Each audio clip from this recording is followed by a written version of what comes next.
30 de agosto de 2026, 22º domingo do tempo comum.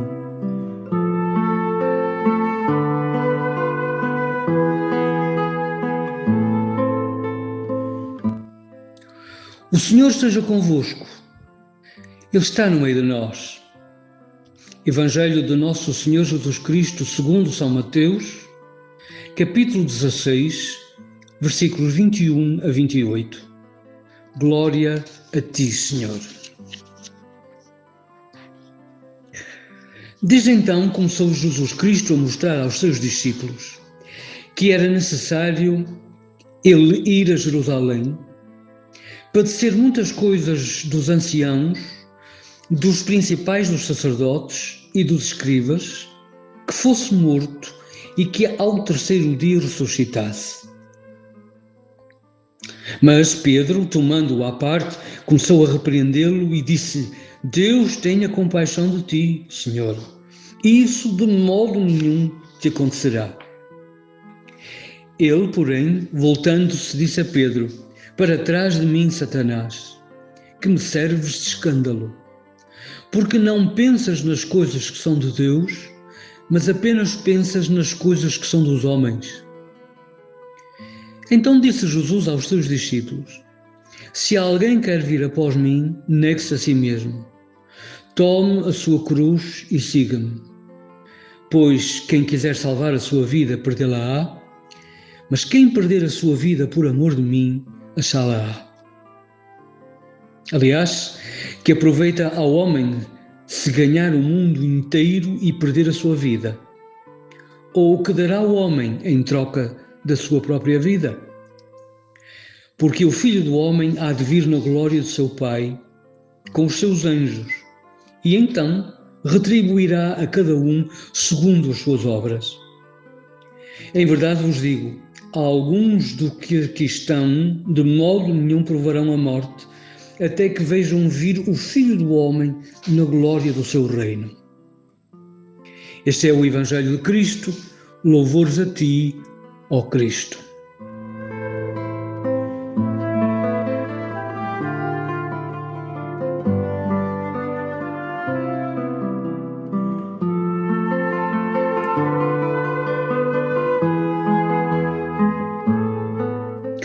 Este texto que acabamos de ler é muito significativo na história da salvação, por ser preparatório da paixão do Senhor.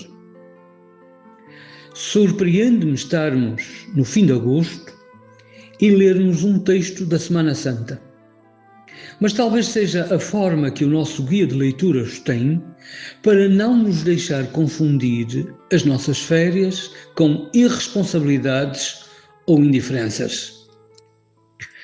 Pensamos que quando estamos de férias nada acontece e que o mundo está tão parado como nós.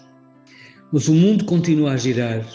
Nada interrompe o seu movimento, nem o rumo da vida.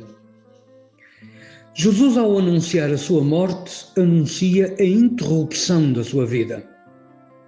E este anúncio vem hoje interromper a tranquilidade das nossas férias.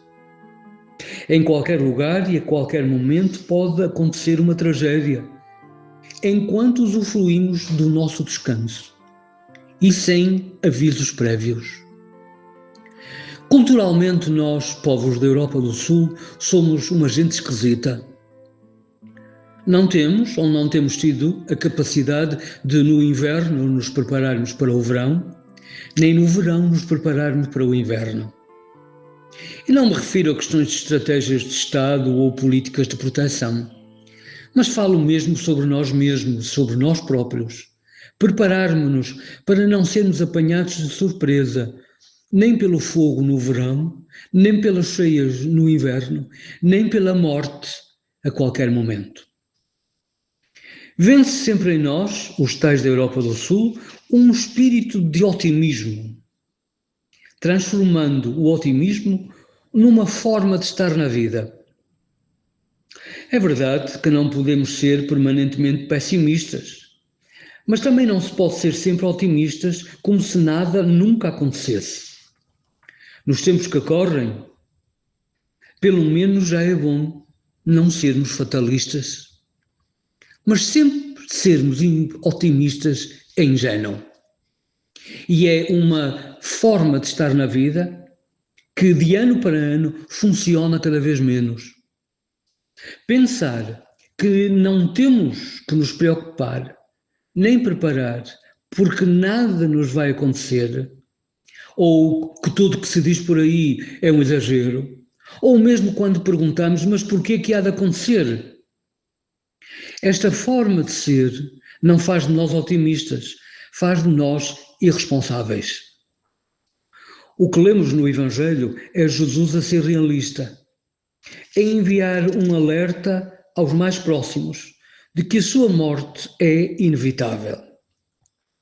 Pedro, cheio de boa vontade e talvez de otimismo, diz-lhe que certamente tais coisas nunca lhe irão acontecer.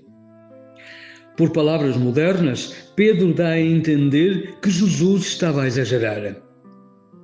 A verdade é que Jesus rejeita o otimismo de Pedro, porque é o otimismo de quem não sabe o que está a dizer.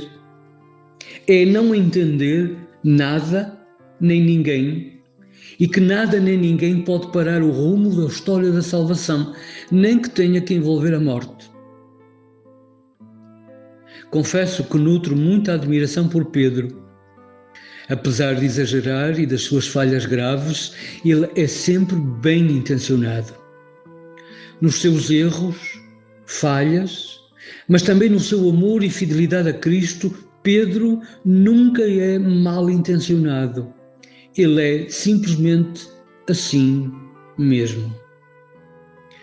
Jesus repete a Pedro vezes sem conta que não são as boas intenções que abrem as portas do reino dos céus. Não chega, é necessário mais.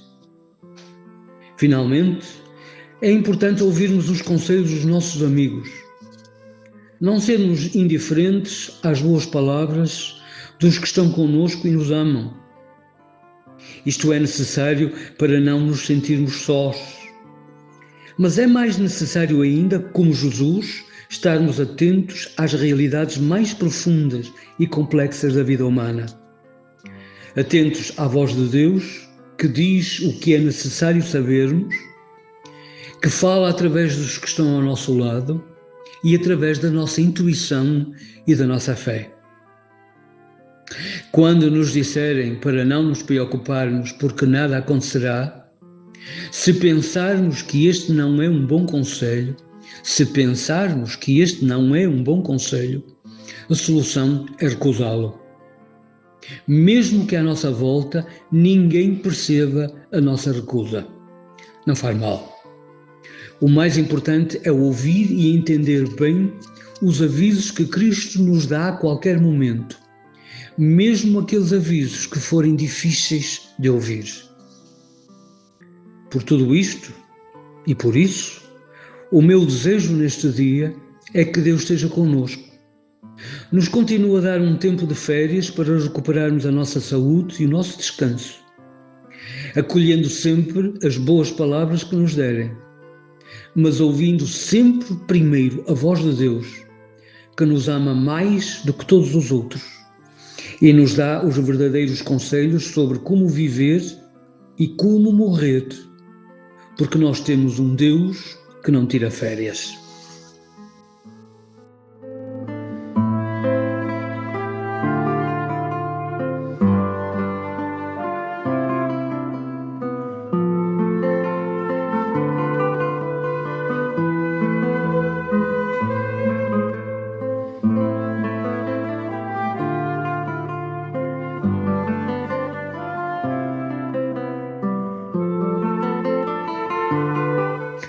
Oração própria para o 22º domingo do tempo comum.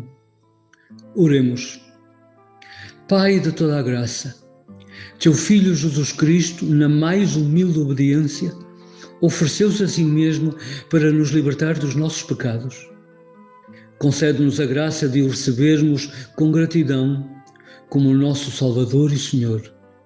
Bem assim a liberdade de, no teu Espírito, seguirmos o padrão da sua vida santa. Mediante o mesmo Jesus Cristo. Nosso Senhor. Amém.